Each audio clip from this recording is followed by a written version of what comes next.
ಇತಿಹಾಸ ಪ್ರಸಿದ್ಧ ಪಡುಬಿದ್ರಿ ಶ್ರೀ ಮಹಾಲಿಂಗೇಶ್ವರ ಮಹಾಗಣಪತಿ ದೇವಸ್ಥಾನದಲ್ಲಿ ಮಾರ್ಚ್ 22ರಂದು ಚೆಂಡಿಗೆ ಚಾಲನೆ ನೀಡಲಾಯಿತು.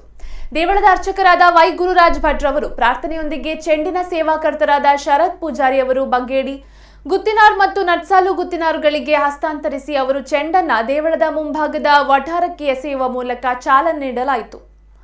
ಪ್ರತಿ ವರ್ಷದಂತೆ ಈ ಬಾರಿಯೂ ಊರಿನ ಹಿರಿಯರು ಕಿರಿಯರು ಚೆಂಡು ಆಡುವ ಮೂಲಕ ಸಂಭ್ರಮಿಸಿದರು. ಆನುವಂಶಿಕ ಮೋಕ್ತೇಸರರಾದ ಪಡುಬಿದ್ರಿ ಬೀಡು ರತ್ನಾಕರ ರಾಜ ಅರಸು, ಕಿನ್ಯಕ್ಕ ಬಲ್ಲಾಳ್ ಮತ್ತು ಪಿ ಭವಾನಿಶಂಕರ ಹೆಗ್ಡೆ, ಬಗ್ಗೇಡಿ ಗುತ್ತಿನಾರ್ ಶೇಖರ ಶೆಟ್ಟಿ ಸೇರಿದಂತೆ ಭಕ್ತರು ಉಪಸ್ಥಿತರಿದ್ದರು.